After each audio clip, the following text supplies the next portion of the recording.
साथियों, बहुत से लोग मुझसे प्रश्न पूछते हैं कि मैं बहुत पूजा पाठ करता हूँ, ध्यान लगाता हूँ, भगवान भोलेनाथ से लेकर के माता पार्वती से लेकर के भगवान कृष्ण से लेकर के तमाम देवी देवताओं की पूजा करता रहता हूँ, लेकिन बड़ा कष्ट मिलता है, कुछ फलित नहीं हो रहा है, कोई चीज़ अच्छा नहीं हो रहा है।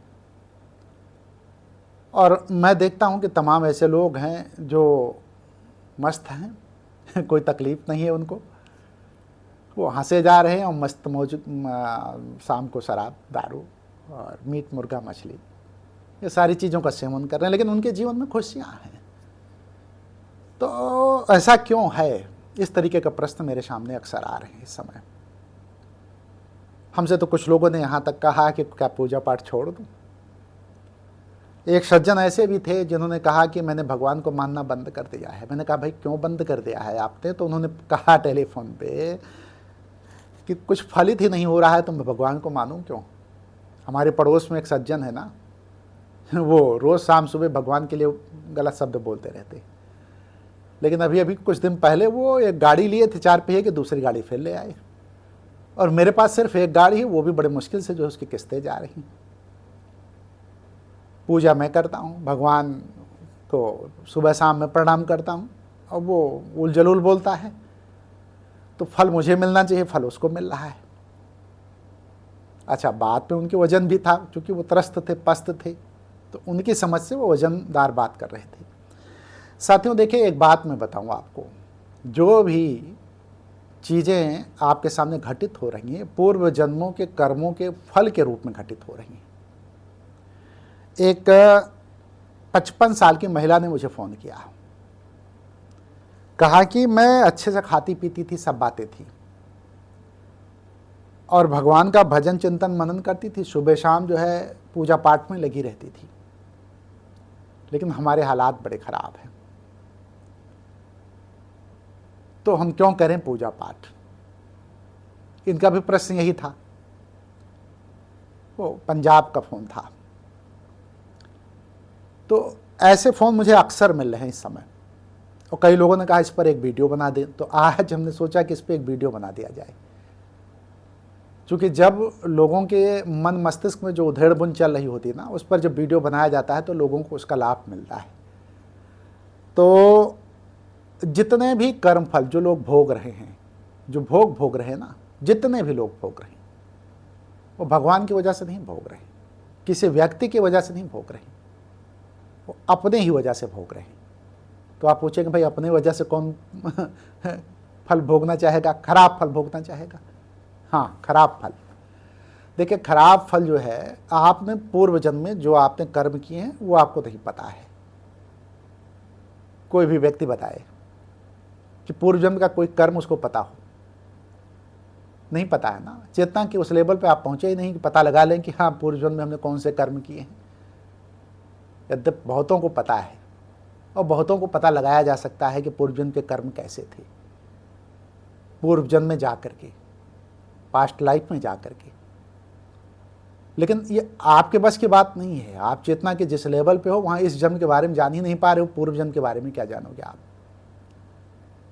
तो पूर्व जन्म में जो आपके कर्म हुए हैं ना, वो विकर्म थे, गंदे कर्म थे, गलत कर्म थे। तो गलत कर्मों का फल इस जीवन में आपको भोगना पड़ रहा है। दुनिया में कोई भी व्यक्ति ऐसा नहीं है। आदमी सोचता है ना कि इस समय मैं गलत काम कर रहा हूँ तो कहाँ मुझे परिणाम मिला। अरे भाई मिलेगा, कब मिलेगा? बाद में मिलेगा। तो आदमी कहता है यार जब मिलेगा तब मिलेगा, अभी तो मौज कर लो ना। यही भ्रम, यही भ्रांति आपको बुरी स्थिति में ले जाती है। और जितने लोगों का प्रश्न मेरे पास आ रहा है ना, वो सब के सब पहले के जन्मों में इस तरीके के तमाम विकर्म कर चुके हैं, जिसकी वजह से उनको भुगतान के लिए इस जीवन में जन्म ले करके इस स्थिति से गुजरना पड़ रहा है। ठीक। अब एक प्रश्न सबसे बड़ा उठता है कि जो मीट मुर्गा मछली खा रहे हैं, या फिर मांसाहार कर रहे हैं, या फिर गलत संगत में है, वो बेईमानी, धुर्तई, मक्कारी, चालाकी ये सब भरी पड़ी है, आखिर वो बड़ी बड़ी गाड़ियों से कैसे चल रहे हैं? उनके पास कैसे सुख सुविधा? तो वो पूर्व जन्म का कर्म है। तो पूर्व जन्म में जो कर्म किया वो इस जन्म में जो है फलित हो रहा है। अभी जो कर्म कर रहे हैं ना, तो आगे तिरिया की योनियों में जब जाएंगे ना तो दंते नाली में बजबजाते हुए कीड़े के रूप में पैदा होंगे, हाल बेहाल होंगे। कोई भी कर्म जो व्यक्ति कर रहा है उसका परिणाम उसको भुगतना है। ये बात मैंने एक लोगों को टेलीफोन पे भी बताई, तो उन्होंने पूछा कि भाई जिस चीज़ को मैं जानता नहीं, भूत नहीं जानता, भविष्य नहीं जानता, तो उसके बारे में मैं कैसे जानूं कि सब सही है। तुमने कहा वर्तमान तो जानते हो, और वर्तमान जब जानते हो तो भविष्य जान गए। जब भविष्य जब भी आएगा वर्तमान में आएगा, भविष्य में नहीं आएगा वो। और जो व्यक्ति वर्तमान को मजबूत कर लेगा ना, वो भविष्य को मजबूत कर लेगा। क्योंकि भूत से ही वर्तमान चल रहा है और वर्तमान में कर्म करने की स्वतंत्रता है, आपका भविष्य भी दुरुस्त हो जाएगा। मैंने उनको एक उदाहरण दिया कि अगर आपने पढ़ाई की है, कुछ BA, MA, इंटर कुछ पढ़ा है आपने 12वीं तक, तो जब आपको परीक्षा में कॉपी दी जाती है लिखने के लिए, तो कॉपी देने के बाद जो है उस समय 1.5 घंटे 2 घंटे जितनी देर का समय दिया जाता है। आपने लिख दिया, सही लिखा या गलत लिखा, परीक्षा में आपने कॉपी जमा कर दी और घर आए तो आपको किसी ने बताया कि भाई वो तो गलत आपने लिख दिया है, या आपने कोई किताब उताब में देखा तो पता चला कि सब गलत लिख दिया है। तो उस समय आप कहो कि फिर से मैं परीक्षा की कॉपी जाके मांग लूँ और फिर से सुधार कर दूँ, तो क्या सुधार कर पाएंगे?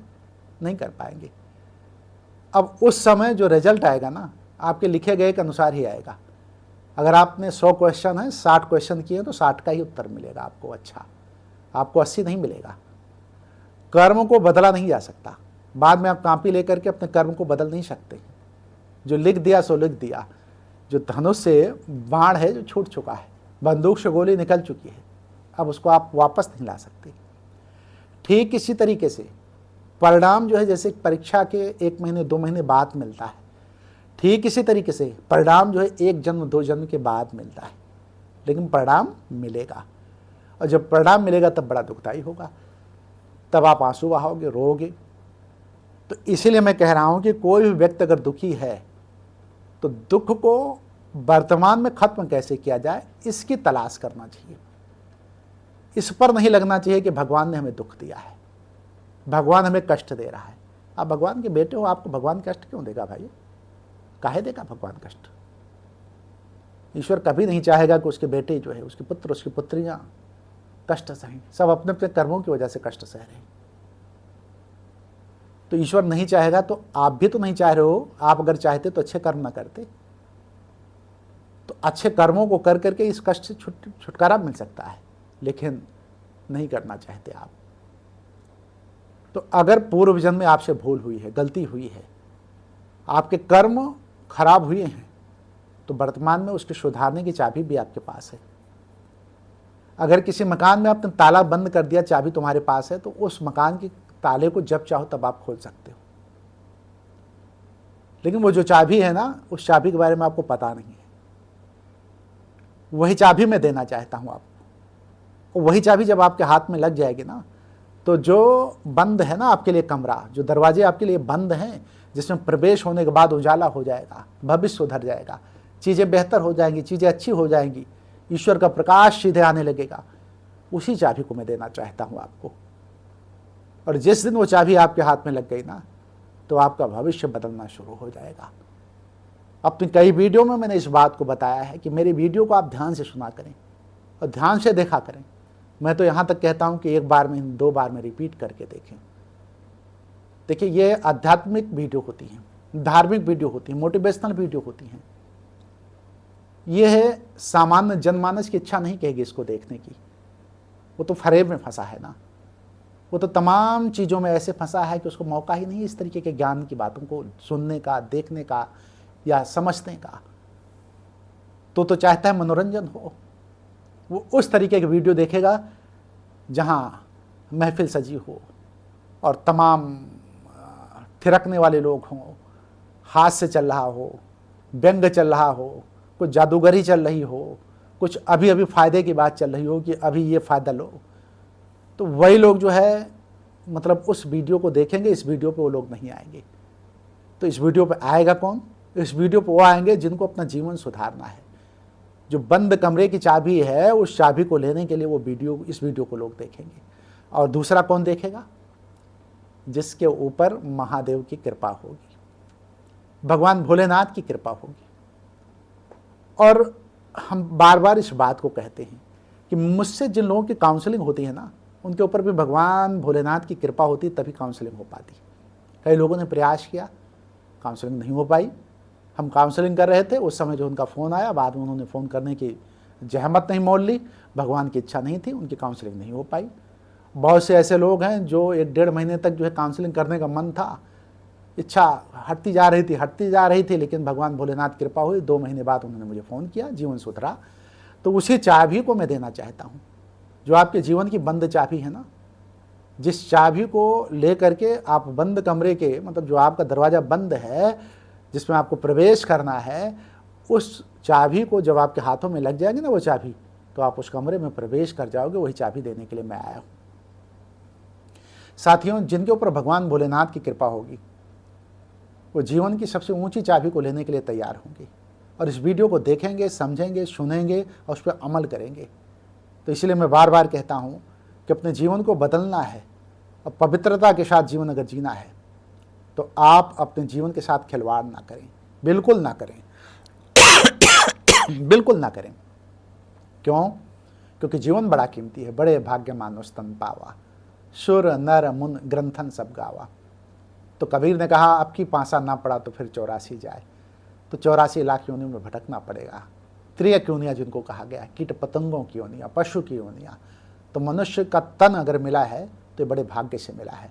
तो भाग्य से मिले मनुष्य के तन को भाग्य में बदल दें और भाग्य की रेखा को प्रबल कर दें और ऐसा कुछ कर्म करें जिससे महादेव आपके ऊपर प्रसन्न हो जाए, आपका जीवन आनंदित हो जाए। तो इसलिए मैं हर वीडियो में कहता हूं कि वीडियो जरूर देखें, रिपीटेशन, बार बार उस वीडियो को देखें और जितनी बार वीडियो देखेंगे उसमें कुछ ना कुछ आपको मिलेगा। क्योंकि हमारे शब्द थोड़ा क्लिष्ट होते हैं, थोड़ा कठिन होते हैं, तो हो सकता है समझने में दिक्कत हो, तो दोबारा आप उस वीडियो को देखें। तो इसलिए मैं कहूँगा कि जो भी लोग भोग भोग रहे हैं वो पूर्व जन्मों का कर्म है और उस भोग को कम किया जा सकता है, उसके प्रभाव को कम किया जा सकता है, आपकी स्थिति को बदला जा सकता है, आपकी भाग्य की रेखा को मिटाया जा सकता है, पूर्व जन्म के जितने भी कर्म हैं उनको दुरुस्त किया जा सकता है। भगवान ने स्वतंत्रता आपको दे रखी है। इसलिए मैं यह कहूँगा कि किसी भी तरह से जो है अपने को पवित्र करते हुए आप जो है उस चाबी को ग्रहण करें जिस चाबी से भाग्य के दरवाजे खुल जाते हैं और व्यक्ति जीवन में आनंदित होकर के अपना जीवन बदल लेता है। तो साथियों, करीब करीब बात पूरी हो गई है। मैं वीडियो को यहीं पे समाप्त करूंगा, अगली किसी वीडियो में फिर मिलूंगा। तब तक के लिए आप हमें इजाज़त दें और मैं आपसे यही कहूँगा कि यदि कोई प्रश्न हो तो कमेंट बॉक्स में लिखें और अगर प्रश्न नहीं है तो भगवान भोलेनाथ की कृपा प्राप्त करने के लिए आप हर हर महादेव लिख दें।